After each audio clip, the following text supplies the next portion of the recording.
Bonjour, je m'appelle Marie-Laurence Dubois, je suis consultante en gouvernance de l'information et en archivage numérique chez Valorescence. Frédéric Boquet, je suis archiviste en chef de la ville de Bruxelles. Je travaille aux archives de la ville depuis maintenant un peu plus de 20 ans.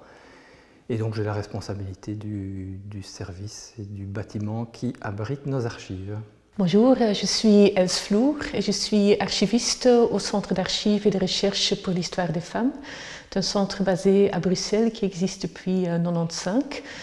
Nous fonctionnons en bilingue et comme vous entendez, je suis la personne néerlandophone. Il y avait une imprévue et donc je prends la relève de la personne francophone qui était prévue pour faire ce vidéo. Donc je m'excuse pour des fautes contre le français. Bonjour, je m'appelle Tommy de Ganck, je suis historien et je suis archiviste à Connect Memory, le service régional des archives de Bruxelles-Capitale.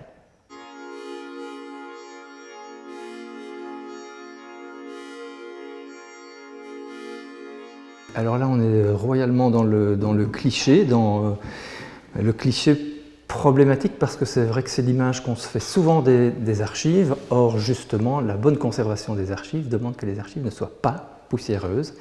Et donc, tout le travail de l'archiviste, c'est d'essayer de préserver ces documents pour qu'ils ne soient pas poussiéreux. Toute information, tout document, toute donnée que vous produisez aujourd'hui, ce soir, demain, dans 10 ans, c'est une archive.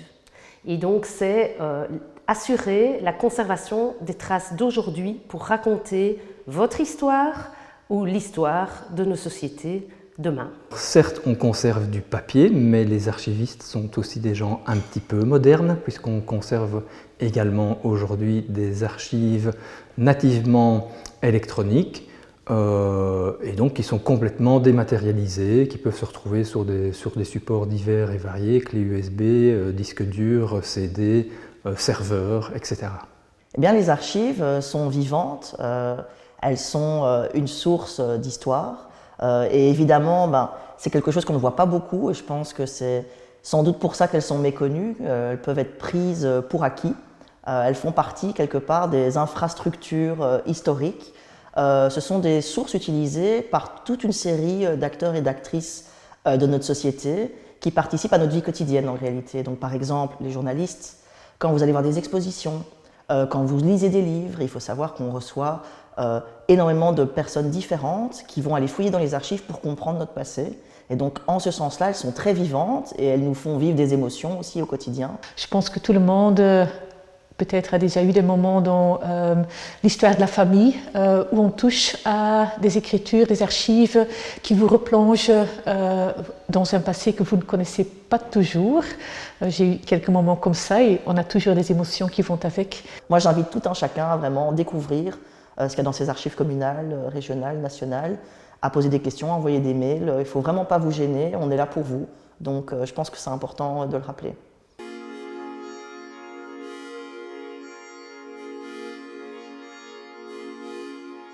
Dans la Constitution, il y a un article qui dit que tous nos gouvernements doivent pouvoir, on doit pouvoir revenir sur les décisions qui sont prises au niveau démocratique. Et donc assurer les traces et donc la conservation et la préservation des décisions politiques et des décisions publiques, c'est garantir de pouvoir revenir sur les décisions prises. On a quelques cas récemment, je prends le cas de Uber, si on n'archive pas nous-mêmes nos traces, eh bien d'autres le font à notre place. Aujourd'hui, à l'heure des réseaux sociaux, à l'heure du numérique, c'est des algorithmes qui vont nous raconter notre histoire. Est-ce que c'est ça qu'on veut ? Je pense que non. Et donc on a à agir pour garantir de la préservation des traces nous-mêmes et pas de laisser ça aux soins d'algorithmes ou de sociétés numériques privées. On a souvent l'impression que les dépôts d'archives, en tout cas vus de l'extérieur et pour le grand public, que les dépôts d'archives sont des coffres-forts dans lesquels on enferme des documents qui ne pourront être conservés que par quelques privilégiés, alors que ce n'est pas du tout le cas. La première mission, en tout cas à mon sens, des archives, c'est de conserver des droits et d'être un outil garant de la démocratie. On conserve les décisions qui sont prises par le collège et le conseil dans le cadre d'une commune. Et donc il est important que ces archives soient accessibles au public et donc que le grand public, quel qu'il soit, puisse venir consulter ces documents pour s'assurer que le collège et le conseil effectuent leurs tâches de manière régulière et que les décisions qui sont prises sont des décisions qui ne vont pas à l'encontre du droit des citoyens ou des demandes des citoyens. C'est important qu'on laisse ouvert, que chacun puisse être aussi auteur, autrice de l'histoire, se faire sa propre opinion et pouvoir constater des sources authentiques, des documents et pouvoir comprendre comment ils ont été produits, comment ils ont été conservés, puisque l'information numérique peut paraître abstraite et peut paraître très manipulable, et d'ailleurs elle peut l'être dans certains cas. Et donc je pense que de ce point de vue-là, aujourd'hui, les archives ont un rôle à jouer, comme garante aussi d'une pratique informationnelle, d'une pratique historique et critique. Mais si on pense à des exemples tels que République démocratique du Congo ou des pays en guerre, en général, les archives sont souvent ciblées. Où on peut penser à 1984, le roman de George Orwell, dans lequel le principal héros, on va le dire comme ça, est dans ses fonctions est mandaté pour modifier les archives et donc pour transformer la réalité pour les générations qui le suivront. Mais dans une démocratie, quelque chose de très important, je pense aussi, est que la contestation de cette démocratie fait partie de cette démocratie. En Belgique, on a la liberté de s'unir et la démocratie même prévoit que des groupes et des personnes peuvent contester une situation existante. Et là, on a toute la société civile qui se construit et on est donc dans la conservation des archives privées. Et dans nos collections, je pense qu'un des débats sur lesquels on voit ça, c'est tout ce qui concerne la dépénalisation de l'avortement. C'est une lutte quand même très importante qui a abouti dans une législation en 1990, mais qui est aujourd'hui toujours sur l'agenda politique. Si on n'a pas les archives d'une lutte comme la lutte pour la dépénalisation de l'avortement, on est dans un vide. On a une loi, mais on n'a rien autour. Donc on ne connaît pas la souffrance des femmes qui longtemps n'ont pas été aidées, parce que leur voix en partie été conservée par les personnes qui menaient cette lutte, parce que c'était un argument pour.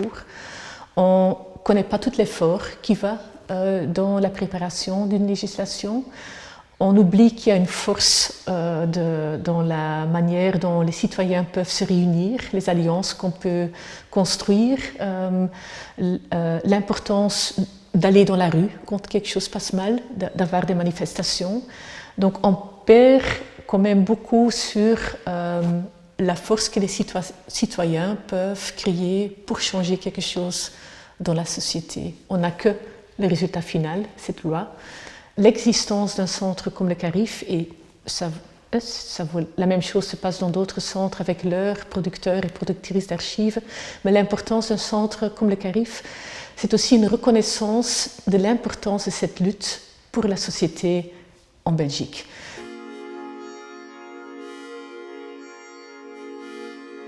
Ce n'est pas un coup de baguette magique qu'il faudrait, il faudrait faire appel à l'armée de Poudlard et de toutes ces baguettes magiques, l'armée de Dumbledore plutôt, et toutes ces baguettes magiques, tellement il y a de choses à changer dans le secteur. C'est un secteur qui est un petit peu négligé, qui souffre d'un manque de, peut-être pas de visibilité, mais en tout cas de compréhension par rapport à ses missions. Et donc la première chose que je changerais, c'est vraiment la vision, alors soit du grand public, mais peut-être surtout du politique, par rapport aux missions d'un service d'archives.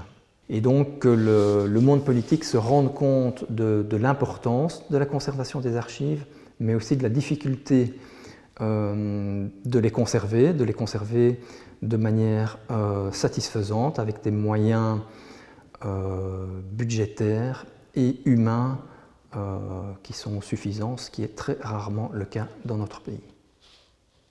Ça, c'est dit. Ouf.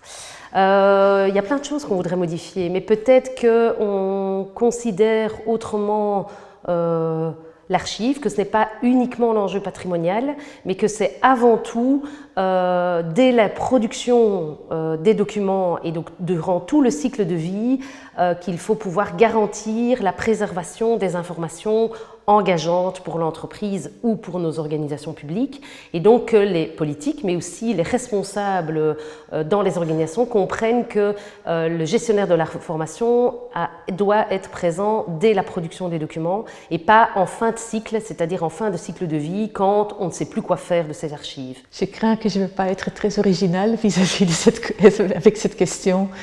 Mais le financement est quand même quelque chose de très important.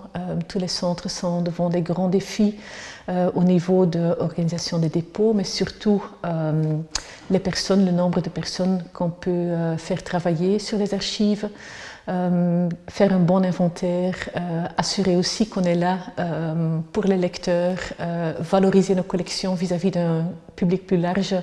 Ça demande beaucoup de temps de travail, et si le financement ne suit pas, c'est toujours au détriment quand même de cette possibilité d'aller vers un public plus large, de diffuser les collections, d'entrer en contact, de parler de l'histoire, tandis que ça c'est finalement la raison pour laquelle on conserve tout ce matériel et toutes ces archives. Ce serait de créer un organisme central pour l'État, officiels qui permettent d'avoir une vision transversale des archives et de leur gestion, et d'avoir une mutualisation des coûts, puisque je pense qu'en Belgique, le millefeuille institutionnel provoque non seulement une difficile lecture de toutes les législations applicables, mais aussi provoque et finalement un éparpillement des budgets. Or, les archives, ça coûte cher, et je pense que tout le monde aurait à y gagner, et voilà, c'est ce que je ferais.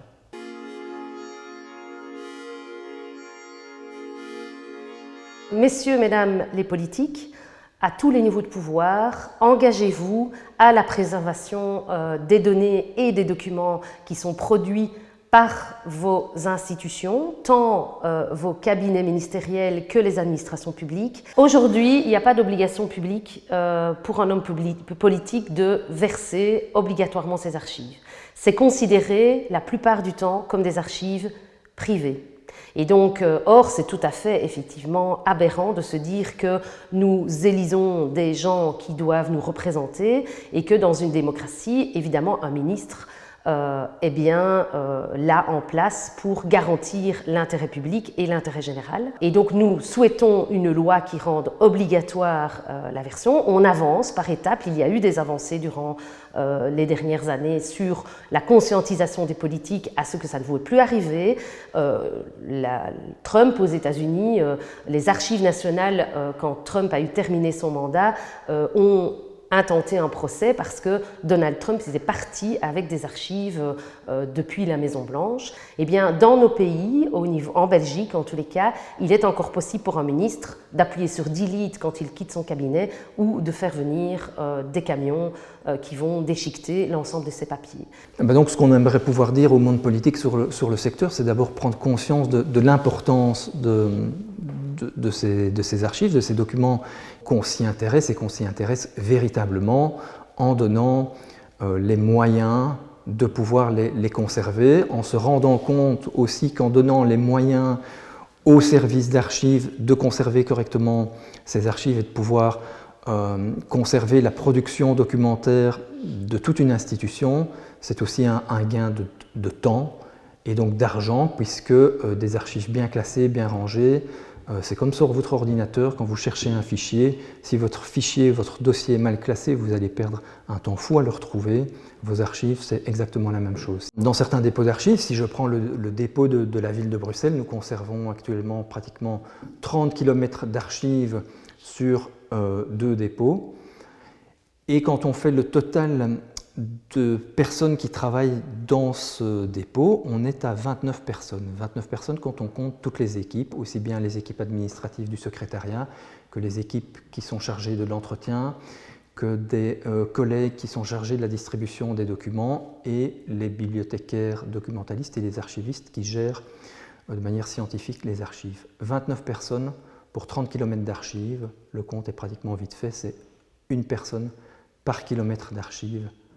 Voilà, c'est beaucoup trop peu et on n'a pas les moyens de faire ça correctement, sachant que viennent s'ajouter à ces 30 km d'archives actuellement plus de 120 terabytes de documents électroniques qui vont bien évidemment croître au fur et à mesure des années. On a l'impression qu'un fichier électronique va se conserver de manière pérenne et que dans 100 ans on pourra encore lire le fichier que l'on a créé aujourd'hui. Or, quand on regarde, notamment au niveau de l'évolution des supports, qui sait encore lire une disquette sur son ordinateur, notamment sur les ordinateurs portables. Le gros risque avec les archives électroniques, c'est qu'il y ait de véritables pertes à courte échéance. J'inviterai, je pense, le niveau politique, peut-être de visiter plusieurs centres d'archives, d'aller à la rencontre et de se plonger dans le quotidien et les projets et les idées, les rêves pour le futur du secteur. Je pense qu'il y a beaucoup d'idées qui peuvent être très chouettes à mettre en route ensemble, politique et secteur, et que notamment des projets pour traduire, pour parler des archives, pour aller avec les archives vers un public plus large et de créer ce lien entre archives privées, le public et le secteur des politiques peuvent être très valorisants et mieux se connaître peut-être et mieux se réaliser qu'il y a énormément de rêves et d'idées qui peuvent être intéressants aussi pour les politiques. Ce rencontre-là peut peut-être aider à voir comment on peut aussi investir plus dans le secteur. Ce que je voudrais dire, c'est que voilà, les archives, c'est un domaine important qui n'est pas dans l'immédiateté, mais qui a toujours, il y a toujours un effet de retour de bâton et les archives obligent évidemment à penser toujours à plus tard, un peu comme pour le climat. Et donc, il faut faire œuvre de prévoyance, c'est un exercice difficile, mais je pense que si on prend la peine de s'y pencher, on y découvre aussi des mines, des joyaux et des choses qu'on peut vraiment valoriser. Et donc, je les inviterai à être curieux, curieuses et à rencontrer toutes les personnes qui, dans leurs administrations, travaillent sur ce terrain-là et qui ont sans doute beaucoup de choses à dire.